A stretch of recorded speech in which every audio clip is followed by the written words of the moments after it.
대선 불복 발언이 나왔습니다. 새정년의 강동원 의원, 구 민노당 출신으로 탈당해서 새정년에 입당을 했죠. 그때도 아마 야권 단일화로 해서 지역구에서 당선된 걸로 알고 있습니다. 근데 이 강동원 의원이 지난번 대통령 선거가 부정선거가 있었다, 개표 조작이 있었다, 이렇게 해서 결국은 선거 결과에 승복할 수 없다는 뉘앙스의 발언을요 했는데, 새정년의 이종걸 원내대표는 당의 기본적 입장과 다르다라고 이야기를 했습니다. 그러면서 상임위원회에서 배제하는 이런 이야기를 하고 있는데요.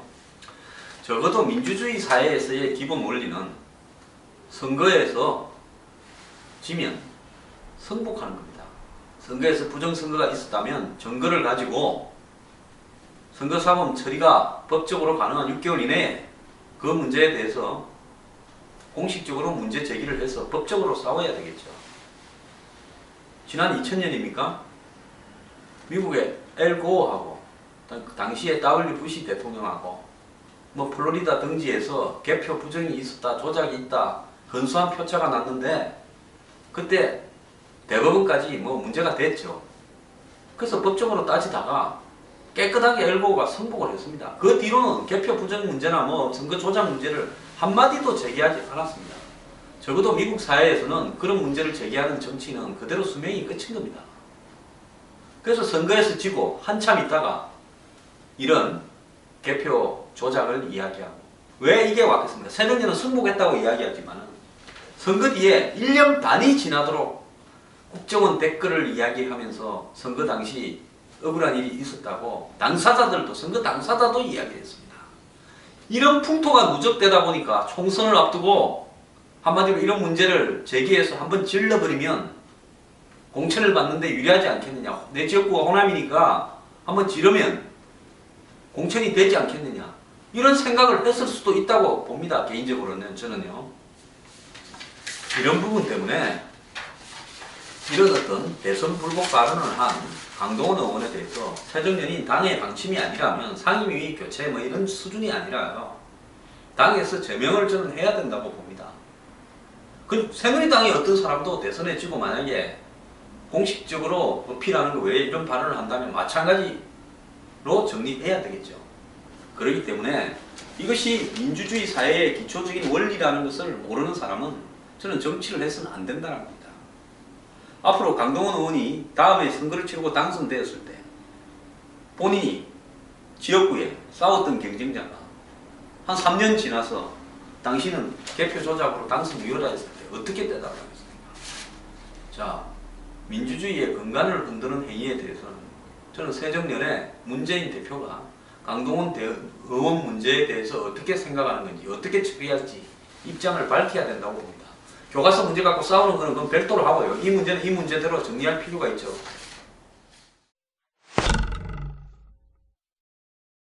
오늘 많은 신문들에 일부 좌파 교사들이 수업 시간에 어떻게 가르치고 있는가, 우리가 갈 길은 사회주의다라는 발언도 했고요. 온갖 이야기를 다 했습니다.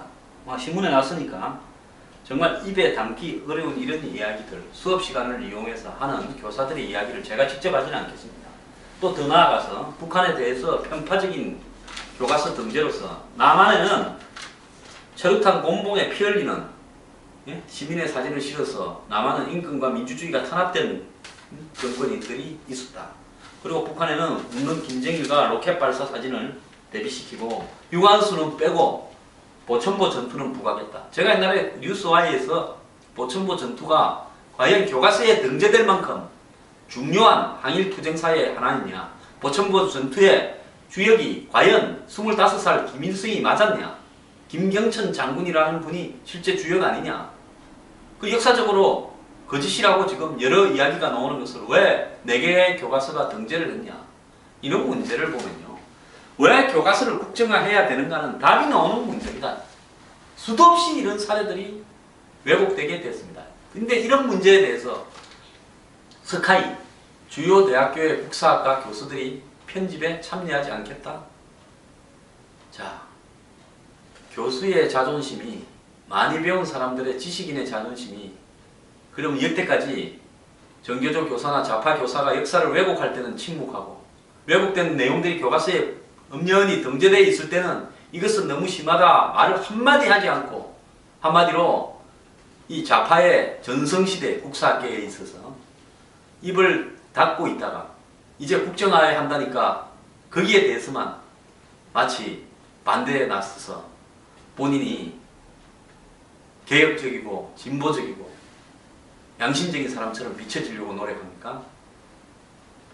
이런 사례 자체가 대한민국의 국사학계가 얼마나 썩었는지를 보여주는 생생한 모델 케이스라고 저는 보고 있습니다.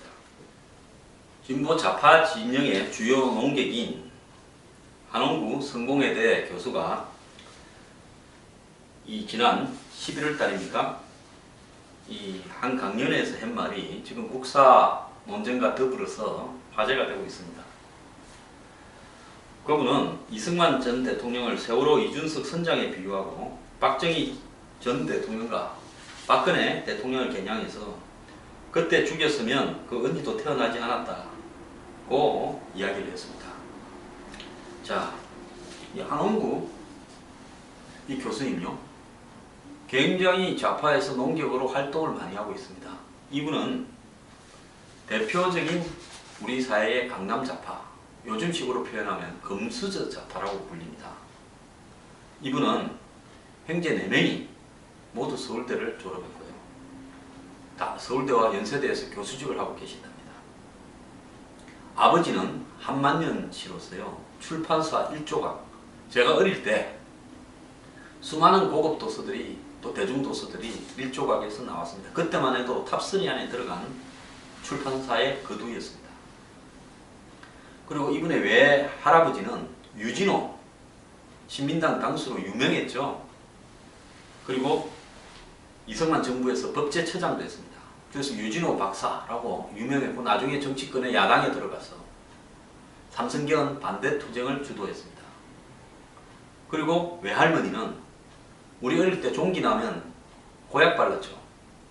이명래 고약을 만들었던 이명래 씨의 딸이었다고 합니다. 그래서 한국의 법학계, 정계, 제약계의 혼명으로 이루어진 한마디로 금수저 인물인데요. 이분이 대학교를 마치고 운동권에 계셨겠죠. 미국으로 유학을 가가 김일성 연구를 했습니다. 이 논문이요. 그래서 이분이 서울대 국사학과를 마치고 미국으로 유학 가서 워싱턴 대학원에서 김일성을 중심으로 한 항일 독립투쟁사 연구로 박사학위를 받아가지고 와서 한국에서 교수를 맡고 있습니다.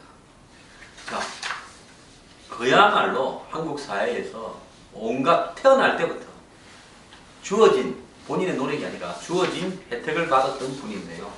이런 분이 전직 대통령이나 현직 대통령들을 폄하하고 한마디로 극단적인 언어를 갖다가 들이대는 것은 지금 교과서 이 가동 문제에서 생각해 봐야 될 문제를 많이 낳고 있습니다. 우리가 이런 어떤 부분에서 정말로 이 좋은 환경에서 태어나서 남보다 누구보다도 여러 가지 기회를 부여받은 분이 이런 발언을 하는 것이 한마디로 이 국사 교과서 내용에 있어서 좌파 편향적이고 김일성 세습을 천냥하고 김일성이 항일 투쟁을 부각시키는 부분과 매치가 된다고 생각하십니까? 자본주의 사회의 혜택은 누리고 정신적으로는 만약에 북한에 있는 집권 세력을 찬양한다면 그것이 옳겠습니까? 한번 다 생각해 볼 문제가 있다고 봅니다.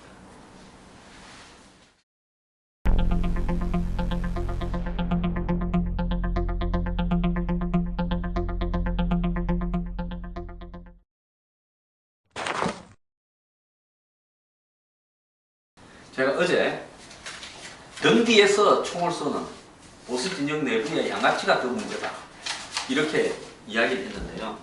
새누리당 정두원 의원, 현행 역사 교과서가 잘못은 있지만은 국정화는 반대한다라고 이야기를 했습니다. 라디오 나와서 이야기했는데요. 지금의 시대가 다양화 자유화 이렇게 가는 사회에서 갑자기 획일적으로 거의 독점적으로 하겠다는 것은 잘못된 거다. 사실 검정체제 경쟁에서 졌다고 할 수 있다. 경쟁력을 키워서 국민들에게 더 받아지도록 하면 됩니다. 자, 교학사 교과서가 경쟁력에서 지도록 놔뒀으면 될 건데 왜 교학사 교과서를 채택한 교장에 압력을 넣고 학교 앞에 시위를 하고 난동질을 부립니까? 그것이 자유시장 경쟁 체제입니까? 정도는 예를 들어서 EBS 같은 데서 아주 싼 가격으로 교과서를 만들면 아마 학교에서 많이 읽힐 것이다. 그런 방법을 쓰면 되지 뭘 그걸 국정화한다고 하는지 모르겠다. 교과서 문제가 가격의 문제라고 생각합니까? 보급의 문제라고 생각합니까? 조직적으로 전개되고 있는 우리 사회의 좌파 이념의 보편화라고 생각하지 않습니까? 정도원 의원도요. 유승민 의원과 더불어서 새누리당이 아니라 역당으로 건너가시는 게 어떤지 모르겠어요.